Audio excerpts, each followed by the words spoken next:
Nanti kita akan buat colokan-colokan gratis di tempat-tempat strategis. Ini para ojol yang mau ngecas Mau colok gitu ya, gitu charger ya, nggak usah pusing-pusing. Nggak ada Nanti. gunanya internet kalau nggak ada listrik, Pak.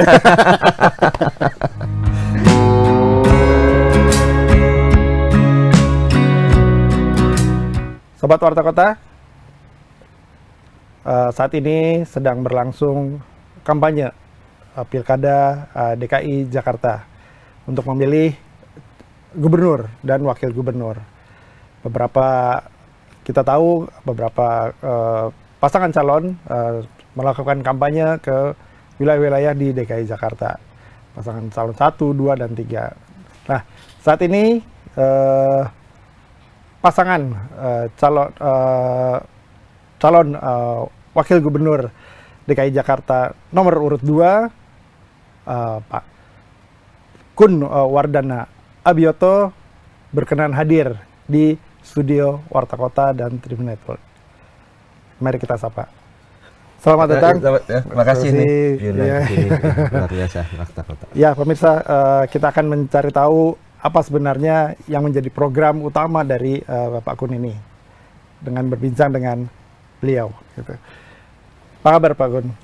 Baik. Iya, bisa diceritakan Pak, apa sih Pak, kenapa mau terlibat nih Pak dalam kontestasi pilkada di DKI Jakarta? Padahal kita tahu Jakarta nih, wah, boleh dibilang elit ya, pemilihan kepala daerah yang elit lah di Indonesia gitu lah kira-kira. Pasti lawan-lawannya juga berat nih kan gitu. Tapi Pak Kun ini yakin bisa ikut bertarung di sini. Apa Pak yang bikin yakin Pak? Ya. Jadi kami masuk ke dalam pilkada ini murni karena idealisme untuk bisa mensejahterakan warga Jakarta. Saya aktivis serikat pekerja cukup lama, hampir 25 tahun. Sehari-hari kami banyak berurusan dengan kawan-kawan yang ada di bawah. Ya. Mereka-mereka yang bekerja di sektor jasa seperti office boy, kemudian ada ojol, ya, kemudian ya macam-macam ya di sana. Dan kalau kita lihat, ya, ada satu fenomena yang luar biasa nih setelah memasuki era revolusi industri keempat, yaitu terkait dengan PHK. Ya. Mereka-mereka yang dulu bekerja di sektor formal, ya, dia bekerja secara permanen. Ya. Saat ini kecenderungannya, ya, dengan perubahan bisnis model karena perubahan teknologi yang begitu cepat, ya, banyak yang ter-PHK. Ya. Kadang-kadang ter-PHK pemberitahuannya kalau yang bagus kan jauh-jauh hari, ya. Betul. Tapi ada juga yang 1 hari sebelumnya atau beberapa hari sebelumnya, ya, sehingga mereka tidak mempersiapkan bagaimana kelanjutannya untuk mencari nafkah untuk anak istrinya. Betul. Nah, ini kan membuat gelombang stres, ya, yang cukup besar, dan jumlah yang ter-PHK ini jumlahnya cukup masif, ya, cukup banyak, ya. Meningkat ya Pak dari meningkat, ya. Ya, kita nggak bisa membendung tadi perubahan teknologi yang begitu cepat sehingga perubahan bisnisnya juga cepat, ya, dan lain-lain. Nah, justru itu berangkat dari sana melihat yang ter-PHK ini usianya juga bukan usia muda lagi. Mereka mau bekerja kembali, ada syarat usia. Ya, misalnya maksimal 25 tahun, ya, sehingga bagaimana mereka untuk mencari nafkah? Ya, nggak ada jalan lain, yang paling mudah kan ojol. Maka dari itu jumlah orang yang masuk di dalam pengemudi ojol ini semakin meningkat. Ya. Nah, kan kalau kita lihat ojol sendiri itu mereka tidak mendapatkan misalnya jaminan sosial. Ya. Jadi kalau ada apa-apa di jalan, mereka resikonya ditanggung sendiri. Ya. Kemudian yang kedua, mereka mudah disuspend. Jadi kalau misalnya ada kesalahan sedikit ya, mereka disuspend, sehingga ya ini juga menjadi masalah mengenai pendapatan mereka. Kemudian yang berikutnya potongan. Ya kemarin kalau kita lihat demo dan lain-lain ya, potongannya cukup besar. Jadi mereka menyampaikan itu hampir 30% ya. Sehingga yang tadinya mereka bisa mendapatkan pendapatan per bulan itu UMP ya, dengan tadi harga BBM naik ya, terus juga tadi potongan tadi ya dan lain-lain, sehingga apalagi yang paling berat itu adalah tingkat kompetisi ya. Semakin banyak orang menjadi pengemudi ojol ya, sehingga ya yang tadinya kuehnya itu mereka bisa mendapatkan lebih banyak, ini jadi lebih sedikit ya. Otomatis income atau pendapatan mereka semakin kecil. Nah, dengan tekanan ekonomi yang cukup besar ya, banyak dari mereka kalau saya tanya siapa di sini yang berhutang, banyak, saya. Jadi apalagi dengan hutang ya, begitu tadi dia pendapatannya berkurang, ada hutang, tambah kehidupan semakin berat bagi mereka. Nah, ini yang mendasari kami ya, ingin bisa membangun Jakarta, membangun juga kesejahteraan, mengurangi kesenjangan sosial ya bagi mereka-mereka yang khususnya yang di kalangan bawah ini, yang jumlahnya mayoritas di kawasan Jakarta ini. Jadi kenapa kita masuk di DKI Jakarta? Ya kami melihat bahwa DKI Jakarta ini adalah tempat yang sangat strategis, kemudian ini menjadi barometer bagi provinsi-provinsi lain. Kalau kita bisa melakukan perubahan atau perbaikan di Jakarta, otomatis ini bisa menginspirasi daerah-daerah lain untuk bisa mengikuti. Karena problemnya mungkin serupa. Iya, bisa jadi serupa seperti itu. Kembali ke soal itu Pak, pencalonan nih Pak. Dukungan keluarga sendiri gimana sih Pak? Apakah support?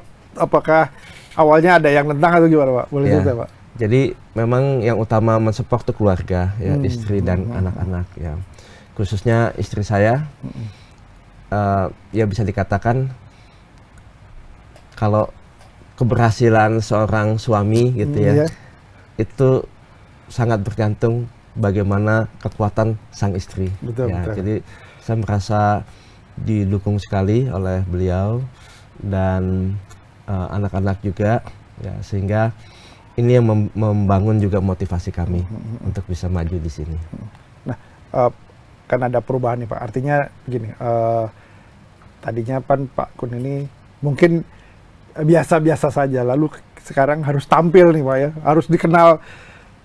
Mungkin dulu di belakang layar aja atau ya low profile aja gitu ya, tapi sekarang kan harus tampil di banyak orang, harus terkenal gitu ya. Itu gimana rasanya Pak? Ya, saya memang selama ini bisa dikatakan tidak mau tampil di depan gitu ya. Ya kalau orang mencari sosmed saya, bisa dibilang saya kurang aktif ya, di berbagai macam sosmed. Nah sekarang memang di dalam pilkada ini ya tak kenal maka tak sayang ya, berarti betul. Harus bisa tampil ya. Ini memang suatu proses transisi yang mudah-mudahan dengan proses sosialisasi ini dan lain-lain, ide dan gagasan yang benar-benar murni dari hati kami untuk warga Jakarta ini bisa tersosialisasikan dengan baik. Ya kita memiliki hal-hal yang inovatif karena bagi kami ingin mengajak warga Jakarta untuk bukan hanya berpikir linear, tapi gimana kita bisa melompat ya. Dalam arti lompatan-lompatan yang tepat agar kita bisa mengatasi berbagai permasalahan yang ada. Kalau kita berjalan secara linear, ini mungkin ya karena udah sangat kompleks ya. Kita harus ada inovasi-inovasi tadi untuk lompatan-lompatan agar semua permasalahan ya bisa terselesaikan atau paling tidak bisa dikurangi. Ada solusi ya Pak? Ya, solusi. Nah, perkenalan dengan Pak Dharma Pangrekun gimana Pak? Ceritanya sampai ketemu beliau terus kemudian sepakat, ayo kita bawa misi untuk membangun Jakarta. Itu gimana ceritanya sampai ketemu Pak Dharma itu boleh cerita? Ya, kami ketemu sekitar 1 tahun yang lalu. Kita sama-sama di Forum Negarawan dan kita memiliki visi yang sama. Pak Dharma memiliki pemikiran yaitu pentingnya adab. Saya juga memiliki hal yang sama. Bahwa adab itu satu-satunya cara pintu agar kita bisa keluar dari berbagai permasalahan. Jadi bagaimana menyatukan frekuensi, vibrasi agar kita bisa memiliki adab yang sama, yaitu adab yang diwariskan dari para leluhur kita, budaya gotong royong, bagaimana kita bisa saling tolong menolong, bahu membahu untuk mengatasi berbagai masalah yang ada dan juga untuk bisa memberikan solusi dari semua isu-isu atau masalah tadi. Tentunya itu akan punya implikasi ke program Pak ya. Artinya programnya mungkin juga akan berdasarkan itu tadi cita-cita soal gotong royong dan itu. Bisa cerita Pak programnya Jadi, yang terkait dengan gotong royong dan saling bantu apa segala macam. Ya, jadi memang hal yang penting ya. Kita memang sekarang lebih banyak berorientasi kepada pertumbuhan fisik ya. Dan pertumbuhan ekonomi. Ya. Tetapi permasalahannya yang kalangan bawah ini, yang mayoritas ini, mereka tidak menikmati itu atau kurang menikmati tadi pertumbuhan itu. Tapi kalau kita melihat ke bawah, ya, mereka sebetulnya sudah memiliki yang namanya modal sosial tadi. Modal sosial. Ya.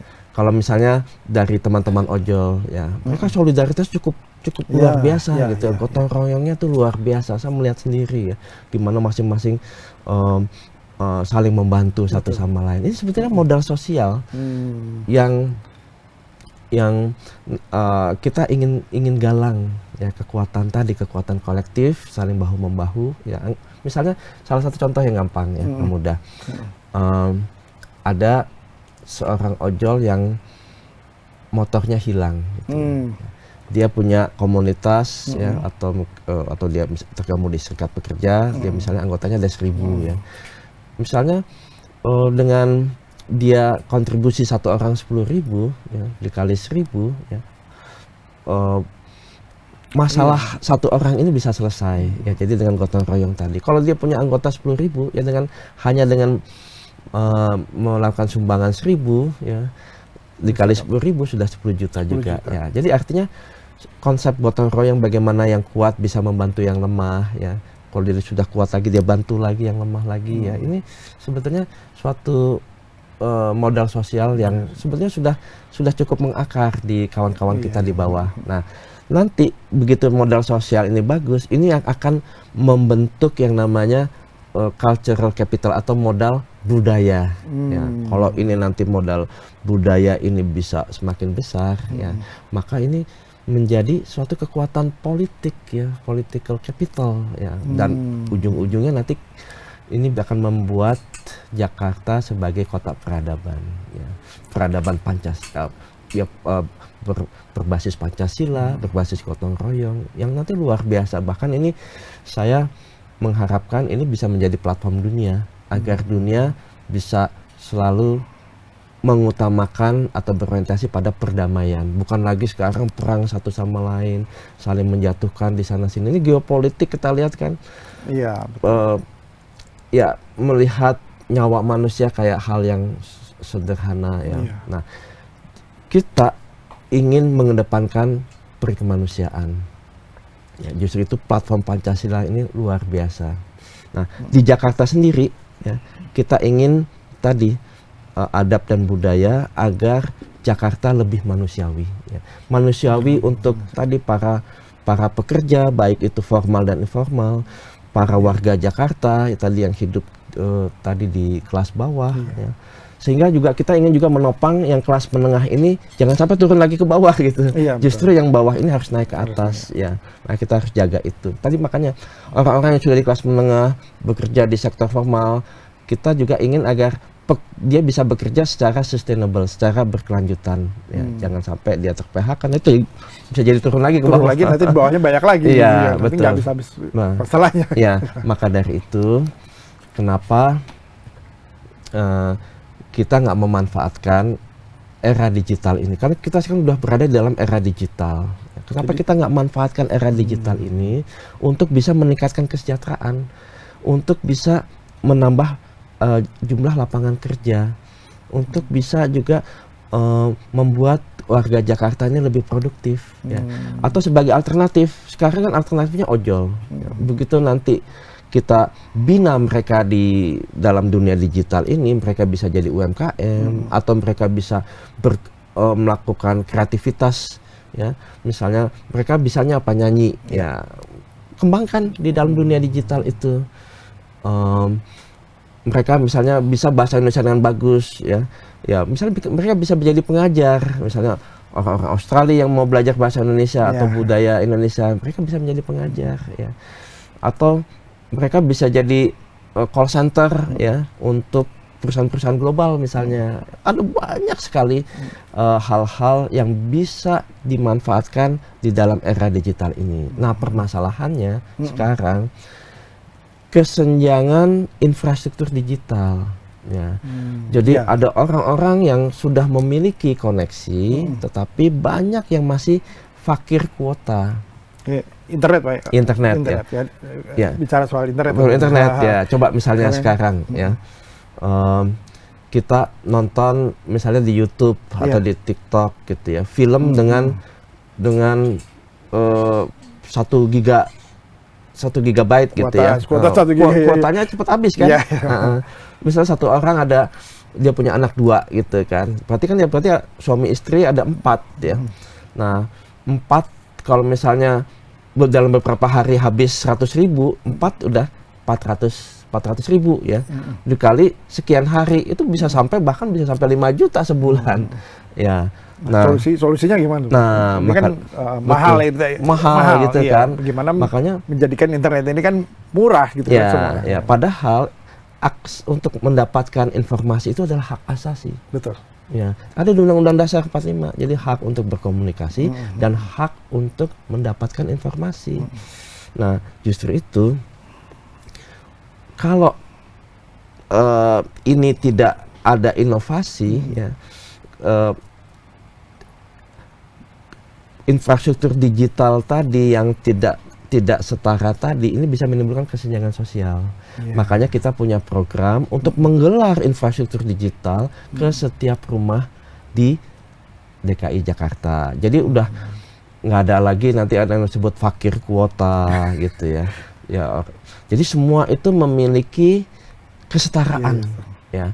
Baik itu orang-orang yang hidup di rumah kumuh atau rumah-rumah mewah, minimal mereka mendapatkan 100 Mbps. 100 Mbps sudah cukup untuk bisa mendapatkan konten multimedia, untuk dia bisa belajar, mendapatkan ya pelatihan-pelatihan, dia bisa berusaha, dia bisa berobat dari rumah, ya, dia bisa bekerja, ya, sehingga semua sendi-sendi kehidupan bisa diakses dari rumah, ya. Ini sebetulnya melengkapi, ya. Kemarin dari gubernur sebelumnya ya sudah ada program jak wifi di fasum-fasum di tempat-tempat tertentu gitu ya. Nah, ini kalau dia di rumah dia udah bebas tuh, udah nggak mikirin kuota, ya. Kalau dia jalan dia nggak perlu ke tempat umum, harus harus dapat ini gitu kan. Jadi juga mengurangi kemacetan juga, ya. Kemudian nah, ini yang perlu dibedakan ya, kuota ini bukan kuota seluler ya yang ada di handphone kita, tetapi kuota yang ada di rumah, ya. Jadi mereka perlu menggunakan perangkat wifi, ya, sehingga mereka bisa akses langsung di di rumah. Nah, penyedia jasanya tuh kira-kira infrastrukturnya seperti apa? Pertanyaannya kan begitu, banyak orang skeptis. Kok jangan-jangan udah full gitu kan, nggak bisa lagi, harus tambah jaringan lagi atau apa, itu kan biaya lagi. Gimana Pak? Nah, kita sudah berkomunikasi dengan APJI, Asosiasi Penyelenggara Jasa Internet Indonesia. Nah, ternyata mereka menyampaikan gitu bahwa penggelaran serat optik itu sudah mencapai 80% di seluruh coverage Jakarta, ya, menjangkau 80% ke pelosok-pelosok di 80% di Jakarta, dan ya sudah ada di depan rumah, ya, tinggal kita bagaimana kita bisa koneksikan ini ke setiap rumah. Ya, jadi okupansi fiber yang ada itu belum diutilisasi secara optimal. Artinya masih ada slot tuh? Masih ada slot yang sangat besar yang tidak terpakai saat ini, yang idle, yang tidak terpakai, sehingga sebetulnya tinggal political will aja gitu, bagaimana ini kita bisa bekerja sama dengan swasta untuk bisa mengkoneksikan ini ke setiap rumah di Jakarta. Artinya tidak ada masalah sebetulnya di secara teknologi, infrastruktur tidak ada masalah. Tinggal political will aja ya. Ya, kalau yang 20% tadi kan kita bisa menggunakan teknologi fixed wireless access, sehingga 100% bisa terkondisikan. Nah, kemudian pertanyaannya yang berikutnya, bagaimana nih kalau warga setempat tidak memiliki perangkat hardware? Saya nggak punya HP nih, saya nggak punya laptop nih, ya, saya nggak punya misalnya kalau dia mau ada TV digital gitu ya, yang agak besar sehingga mereka bisa nonton konten dengan baik, dia ada webcamnya, ada mikrofonnya gitu ya. Nah, ini gimana nih? Kemarin kita sudah bertemu dengan Aptiknas, Asosiasi Pengusaha TIK, ya, Informasi dan Komunikasi se-Indonesia nasional, ya. Nah, kita ketemu dan mereka tuh luar biasa. Jadi mereka ini pengusaha-pengusaha dari sisi hardware, dari sisi software, bahkan mereka juga punya lembaga-lembaga pelatihan, ya, untuk pelatihan literasi digital. Nah, jadi nanti kami bisa memberikan kredit ringan, ya, KUR milenial, ya, atau KUR digital, ya, untuk bisa menjembatani, mendapatkan fasilitas-fasilitas tadi dengan sangat murah gitu ya, dengan sangat terjangkau bagi mereka. Dan nanti begitu nanti mereka kita berikan hosting gratis, jadi mereka keberadaan online-nya, jadi misalnya ibu-ibu nih mau menampilkan kuehnya, ya, yang produknya atau dia bisa menjahit, mungkin dia punya produk yang berbeda dengan yang lain gitu ya. Nah, mereka bisa masukkan ke produk tersebut ke internet sehingga bisa dilihat ke jutaan pasar di dunia internet tadi, ya. Nah, tapi kita bina ini loh caranya. Nah, jadi mereka yang ada di Aptiknas ini juga ada yang pertama tadi lembaga perusahaan-perusahaan pelatihannya gitu ya, terus kemudian juga ada LSP-nya, jadi sertifikasinya gitu ya, sehingga nanti mereka begitu setelah dibina, ya, mereka bisa punya sertifikasi. Jadi mereka nanti bisa juga memberikan tadi yang sudah mapan, yang bisa mengasistensi tadi orang-orang yang masih pemula gitu ya, sehingga dengan konsep gotong royong ini bisa mengangkat, saling bantu, ya, mengangkat ekonomi dari warga Jakarta, ya. Dan bagi kami Pemda DKI, kalau mereka produktif itu kan bisa, kita akan mendapatkan PAD, penerimaan dari mereka semua, ya. Jadi ini suatu bola salju, ya, yang nanti bisa memicu peningkatan ekonomi yang luar biasa, tetapi dengan investasi yang sangat rendah, ya. Kita sudah hitung, ya, bagi setiap pemangku kepentingan ya bagi penyelenggara telekomunikasinya, kita ingin semuanya win-win solution. Ya, mereka semuanya tidak ada yang dirugikan. Semua maju bersama, setiap pihak. Karena ini misinya adalah misi untuk kesetaraan, misi untuk mengurangi kesenjangan sosial, ya, misi untuk tadi kesejahteraan bersama. Ya. Jadi tadi orang-orang yang hanya ojol sebagai solusi, kita bisa berikan solusi lebih banyak lagi. Ya. Nggak cuma jadi ojol lagi. Ya. Udah era digital tentu Ya. banyak peluang, banyak Betul. kesempatan, banyak cara untuk Ya. Jadi memperbaiki kehidupan lah ya. Gitu. Betul. Kalau mereka ingin bekerja, betul. Ya tadi kita bisa siapkan pelatihan-pelatihan yang tepat untuk mereka. Jadi kita sebut just transition. Jadi transisinya bisa tepat, momennya tepat, disesuaikan dengan pasar kerja yang ada. Kalau dia mau kerja, kalau dia mau usaha, tadi para UMKM dan apa. Kalau dia mau kreativitas, ya kalau dia mau jadi YouTuber, TikToker dan lain-lain, ya silahkan gunakan fasilitas itu. Dia bisa buat konten-konten yang memiliki budaya-budaya Betawi, ya produk-produk ondel-ondel atau segala macam. Kalau dia mau ini batik Betawi gitu juga. Betul ya. Nah, atau hal-hal yang lain ya. Atau mereka ingin menjadi jurnalis ya, nah, seperti nanti bisa dilakukan ya, cukup di rumah ya. Kalau dia mau keluar bersosialisasi juga kan nanti akan ada wifi di tempat-tempat fasilitas umum yang mereka bisa gunakan. Nanti juga ini ada hal yang menarik, kita akan juga berikan colokan gratis. Ya, jadi kan kata-kata nih kan orang pikir ya selain tadi kuota, ya colokannya mana nih? Iya, betul. Nanti kita akan buat colokan-colokan gratis di tempat-tempat strategis. Ini para ojol yang mau ngecas gitu ya, charger ya, nggak usah pusing-pusing. Nggak ada gunanya internet kalau nggak ada listrik, Pak. Iya, charger gratis atau colokan gratis ini.